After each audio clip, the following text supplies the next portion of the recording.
అందరికీ నమస్కారం. నేను శిరీష. వీక్షిస్తున్న ప్రేక్షకులందరికీ శ్రీ పరాభవనామ ఉగాది శుభాకాంక్షలు.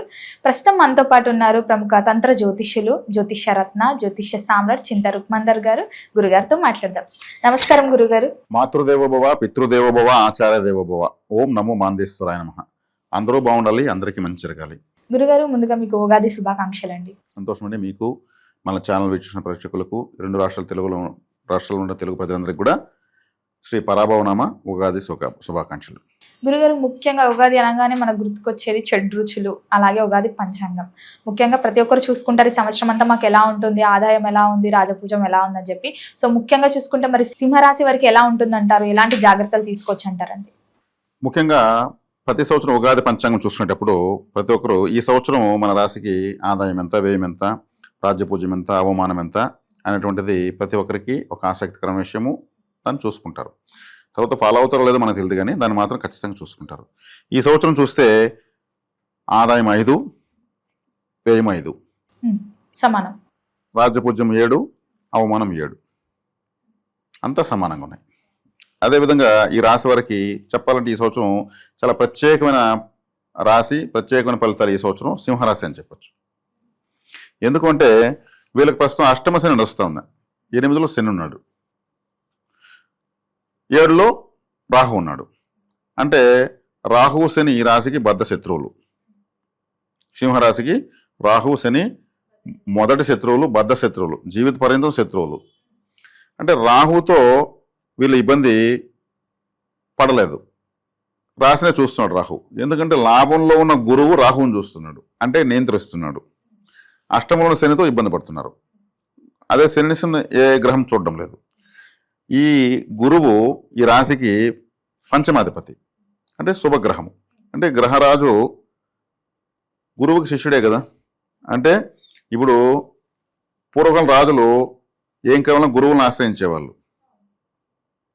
అట్లా ఈ రాశికి గురువు శుభగ్రహం. ఆయన లాభంలో ఉంటూ రాహువుని నియంత్రిస్తున్నాడు. ఆయన జూన్ 1 నుంచి వచ్చి మళ్ళీ శనిని చూస్తాడు. శనిని, అష్టమ శనిని నియంత్రిస్తాడు. అంటే ప్రథమార్థంలో రాహువుని నియంత్రిస్తున్నాడు గురువు, ద్వితీయార్థంలో శనేశ్వరుని నియంత్రిస్తున్నాడు. ద్వితీయార్థంలో అంటే డిసెంబర్ ఆ ప్రాంతంలో రాహువు 6వ స్థానానికి వస్తున్నాడు. అంటే రాహువు మంచి స్థానంలోకి వస్తున్నాడు, సింహరాశికి 6వ ఇంట్లోకి వస్తున్నాడు, దిగ్బలాన్ని పొందుతున్నాడు 6వ ఇంట్లో. అంటే రాహువు 6వ ఇంట్లో ఉంటే పరిస్థితి ఏమంటే శత్రువులు నిలవరు, శత్రువులు లేకుండా చేసేస్తాడు, శత్రు రోగ రుణాలు లేకుండా చేస్తాడు రాహు. రాహుకు 6వ ఇంట్లో విశేషమైన శక్తి ఉంటుంది. అంటే వీళ్ళకు ప్రథమార్థంలో ఒక ప్రయోజనము, ద్వితీయార్థంలో 2 ప్రయోజనాలు. శనేశ్వరుని గురువు కంట్రోల్ చేయడము, మళ్ళీ జూన్ నుంచి మళ్ళీ డిసెంబర్ ఆ ప్రాంతం కంతా రాహు 6వ ఇంట్లోకి రావడము. జన్మంలోకి అంటే వ్యయస్థానంలోకి, జన్మంలో ఉన్న కేతువు వ్యయస్థానంలోకి వెళ్తున్నాడు, అంటే మోక్షస్థానంలోకి మోక్షకారకుడు వెళ్తున్నాడు. గురువు జ్ఞానకారకుడు, గురువు మోక్షస్థానంలోకి వస్తున్నాడు, అక్కడ ఉచ్చస్థితి పొందుతున్నాడు. అంటే వీళ్ళకు దైవబలం పెరిగిపోతామని అర్థం. మోక్షస్థానం అంటే దైవస్థానమే కదా అర్థము, మోక్షం అంటే దైవం. ఇంకొకటి ఏమంటే వీళ్ళకు జూన్ తర్వాత అంటే 12వ స్థానం అంటే బెడ్రూమ్ అని కూడా నేను చెప్పుకోవచ్చు, మన పడుకు నిద్రపోయిన బెడ్రూమ్ అని చెప్పుకోవచ్చు. అక్కడ గురువు ఉచ్చస్థితిలో ఉన్నాడు. కేతు మళ్ళీ డిసెంబర్ నుంచి వస్తున్నాడు. అంటే వైవాహిక జీవితంలో వీళ్ళు అనుకున్నంత ప్రేమానురాగాలు భార్య వల్ల భర్తకి, భర్త వల్ల భార్యకి లేకుండా పోతాయి. గురువు అంటే ఇప్పుడు సంసార జీవితంలో ఒకరి పట్ల ఒకరు చనువుకున్నది బెడ్రూమే. అక్కడ వచ్చి గురువు వస్తున్నాడు, డిగ్నిఫైడ్గా ఉంటారు అక్కడ. అంటే ఏమైంది, గురువు అన్నప్పుడు ఎలా హుందాగా ఉంటాడు. అదే ఒక శుక్రుడు ఉంటేనో, ఒక రాహు ఉంటేనో వాళ్ళ సంసార జీవితము మల్టిపుల్ టైమ్స్ బాగుంటుంది. ఈ గురువు కేతు అంటే మోక్షకారకుడు, భక్తి జ్ఞాన వైరాగ్యం. వాళ్ళకి ఏమనిపిస్తుంది అంటే గురువు కేతు ఉన్నప్పుడు మన పూజలో నిద్రలేస్తాను చూస్తే ఒక దేవుని ఫోటో చూసుకుంటే బాగునిపిస్తుంది, దేవుడి ఫోటో పూజలో పెట్టుకుంటే బాగునిపిస్తుంది.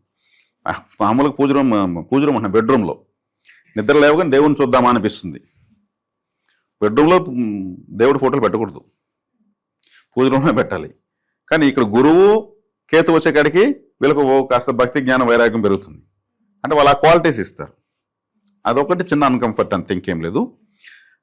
ఇక ఇతరత్ర చూసుకుంటే కొద్ది కాలం ఇబ్బందిగా ఉన్నా కానీ మళ్ళీ గ్రహస్థితి పుంజుకుంటుంది, క్యాలిక్యులేషన్స్ వేరే విధంగా తగులుతూ వీళ్ళకి బెనిఫిట్గా ఉంది.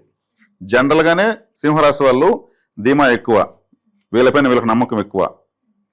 నాకు అన్నీ జరుగుతాయి, నేను అన్నీ సాధిస్తాననేటువంటి క్వాలిటీ బై బర్త్ ఉంటుంది. గ్రహరాజు సూర్యుడు కదా సింహరాశి. సింహం అంటేనే అది నడకే స్టైల్ వేరు. మన సాక్షాత్ భారతదేశమే 4 తల సింహాన్ని పెట్టుకునింది.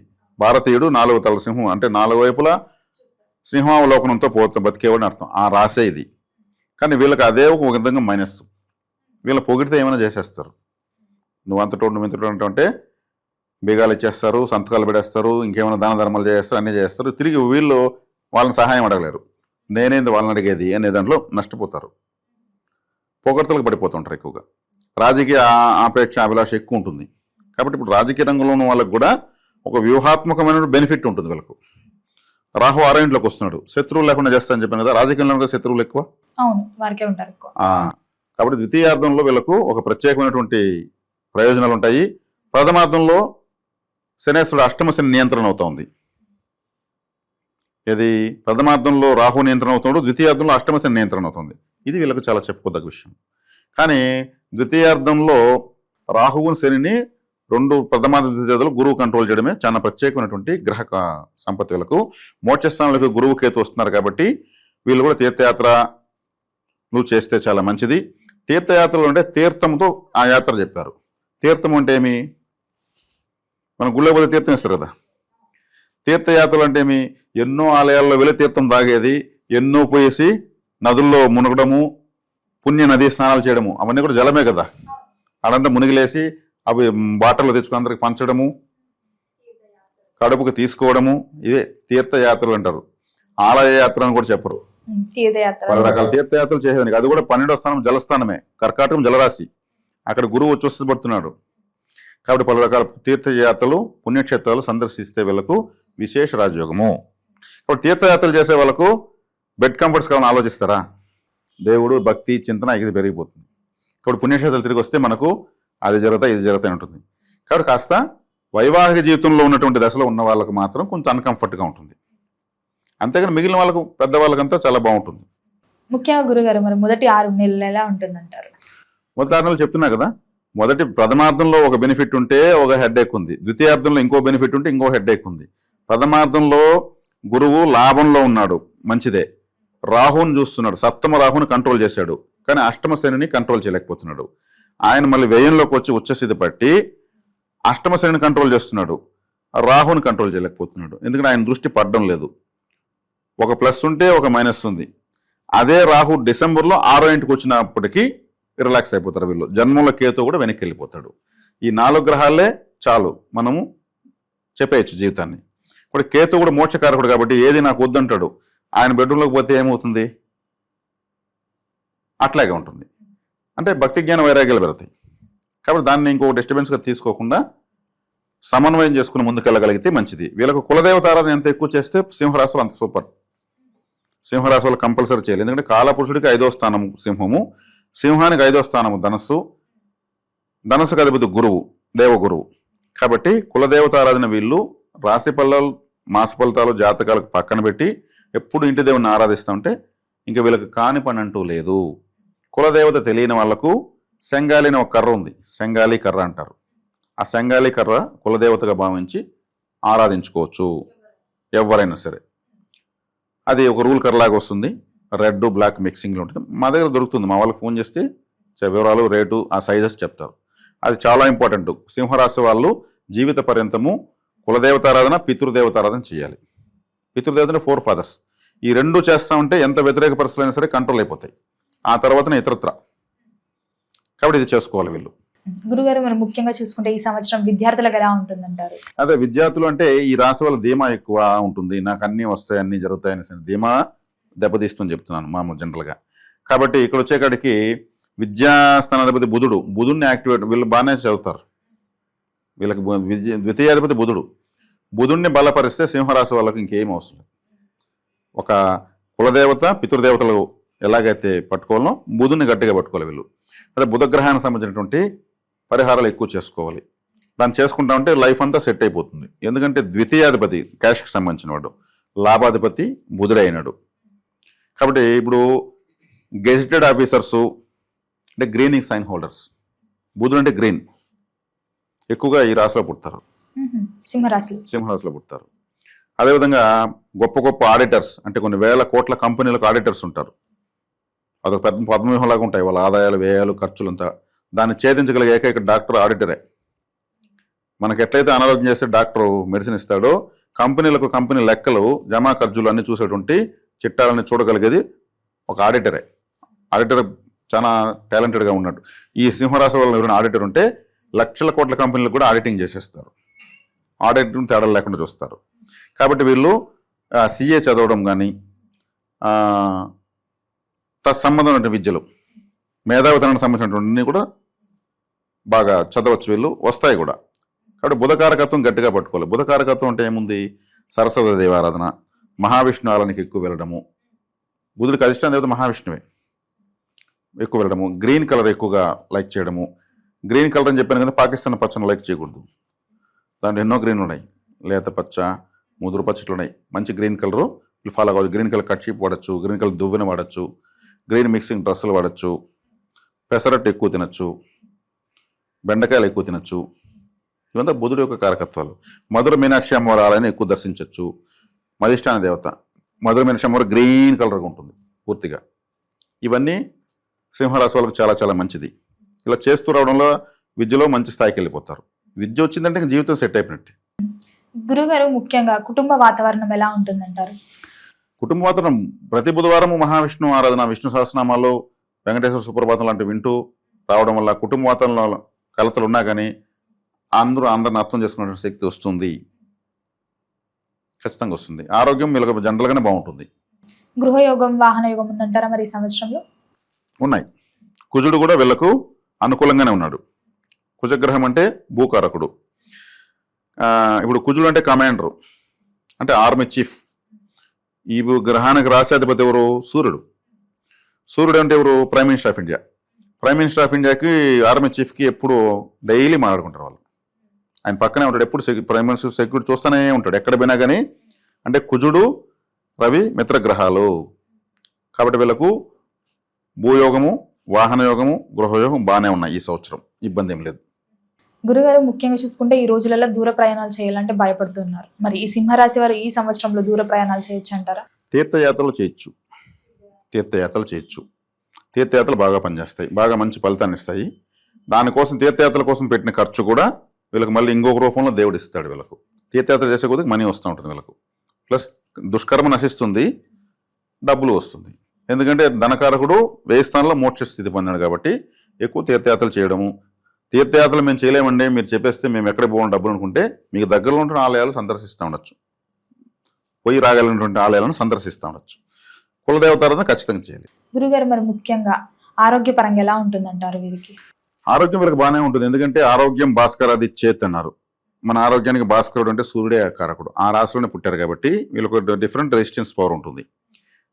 మంచి ఉంటాయి కదా, విటమిన్ కే బాగుంటుంది వీళ్ళకు, విటమిన్ డి బాగుంటుంది. డి విటమిన్ సూర్యుడి నుంచి వచ్చేది. అంటే మనకి ఇప్పుడు ఎక్కడ బ్లడ్ కట్ అయితే వెంటనే బ్లడ్ వచ్చింది అనుకోండి, వాళ్ళకు రెసిస్టెన్స్ పవర్ కొంత తక్కువే. ఈ స్కిన్కి బ్లడ్కి మధ్యలో ఒక తెల్లటి లేయరు, ఒక చీక్లెట్ లాగా కొంచెం బయట వచ్చింది అనుకోండి, అది ఒక డిఫరెంట్ కే విటమిన్ అది అంటారు. అది ఉంటే చాలా స్ట్రెంగ్త్ వాళ్ళకు ఉన్నట్లు లెక్క. అది వీళ్ళకు ఉంటుంది సింహరాశి వాళ్ళకు. సింహం అంటే బలమైనదని అర్థం. జంతువుల్లోకి బలమైనది, తెలివైనది, మంచి క్యారెక్టర్ ఉండేదని అర్థం. అది తిని కొన్ని జంతువులకు వదులుతుంది. ఇంకొక జంతువు వేటాడిందని అది తినదు, సింహం తినదు. అంటే ఎంగిలి ఫుడ్ అప్పుడు ఎప్పుడు తిందది. దొరకపోతే కూడా, ఒక వేట దొరకపోతే కూడా, ఇంకొక జంతువు వేటాడిని దొరికితే కూడా తను తినదు, తనకు దొరికితేనే తింటుంది. తను తింటేనే అది ఆ క్వాలిటీ. అట్లే ఎన్నో సింహాలు అంతరించిపోతున్నాయి. ఫుడ్ దొరకని సందర్భాలు, కరువు కాటకాలు ఉన్నప్పుడు ఫుడ్ వేట ఆడితే కూడా జంతువులు దొరకకుండా వేటలు కూడా అంతరించిపోతున్నాయి. సావనస్ వస్తుంది కానీ ఎంగిలి తినదు. ఏ జంతువు దొరికినా ఫస్ట్ పంజాతో కుడివైపునే కొడుతుంది. కుడివైపునే ప్రతి సృష్టిలో ప్రతి జీవికి కుడివైపున ఎక్కువ బలం ఉంటుంది. అప్పుడు కుడివైపునే కొడుతుందంటే దాని బలాన్ని ఒక దెబ్బతో హరించేసి, దాని లాజిక్ చూడండి. మిగిలిన జంతువులు ఎటు బట్టి అటు కొడుతూ ఉంటాయి. ఇది రైట్ సైడే కొడుతుందంటే రైట్ సైడే దీనికి ఫస్ట్ బలం తగ్గించాలి. అంత అద్భుతమైనటువంటి జంతువు సింహము. కాబట్టి దాని సాక్షాత్తు ఆదిపరాశక్తి వాహనంగా తీసుకున్నది. ఒక్కొక్కరు ఒక్కో వాహనం తీసుకున్నారు. కాబట్టి అంత గొప్ప రాశి ఇది. వీళ్ళు పొగడ్తలకు పడిపోకూడదు. ఈ సంవత్సరం వీళ్ళకు ఒక ప్రత్యేకమైనటువంటి బెనిఫిట్ గురువు వల్ల. ప్రథమార్థంలో ఒక బెనిఫిట్, ద్వితీయార్థంలో ఒక బెనిఫిట్ ఉంది. కాబట్టి కులదేవతారాధన, పితృదేవతారాధన కంపల్సరీ చేసుకోవాలి. మహావిష్ణు ఆరాధన, 2వ స్థానం బుధుడు అధిపతి కాబట్టి బుధవారం రోజు వెళ్ళడం వల్ల మంచిది. విదేశీ యోగం ఉందంటారా మరి?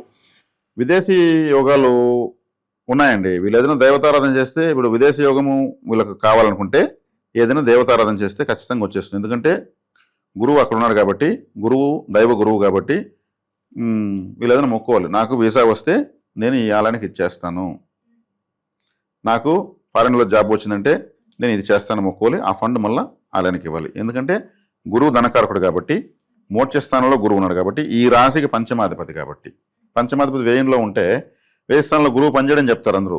కానీ అక్కడ పని చేయాలంటే ఏం చేయాలి నేను చెప్తున్నాను. మోక్ష స్థానం కాబట్టి దేవతారాధన చేస్తే అతను రిజల్ట్ ఇస్తాడు. మరి రైతులకు ఎలా ఉందంటారు? రైతులు బాగానే ఉందండి. ఎందుకంటే ఇక్కడికి ప్రథమార్థంలో కన్నా ద్వితీయార్థంలో బాగుంటుంది. Second half. ద్వితీయార్థంలో ఎందుకు బాగుంటుందంటే జలరాశిలోకి వచ్చి గురువు ఉచ్చస్థితి పొంది అష్టమంలో ఉన్నటువంటి శనేశ్వరుని, ఆయన కూడా జలరాశిలో ఉన్నాడు, చూస్తాడు కాబట్టి ఆటోమేటిక్ బాగుంటుంది. అంటే ద్వితీయార్థంలో మంచి ఫలితాలు వీళ్ళు సాధించవచ్చు. గురుగారు, మరి మొత్తం ఇది సంవత్సరం అంతా వీళ్ళకి ఇంకా బాగుండాలంటే ఏ దైవాన్ని పూజించమంటారు? ఎలాంటి పరిహారాలు చేసుకోవచ్చు అంటారు? కులదేవతారాధన, విష్ణు ఆరాధన, పితృ ఆరాధన, ఇదే చాలు. ఇది చేస్తామంటే ఈ సంవత్సరం అంతా బాగుంటుంది. గురుగారు, మొత్తం మీద ఈ సంవత్సరం అంతా సింహరాశి వారికి ఎలా ఉండబోతుంది, ఎలాంటి జాగ్రత్తలు తీసుకోవాలో తెలియజేసినందుకు ధన్యవాదాలు. ధన్యవాదాలు.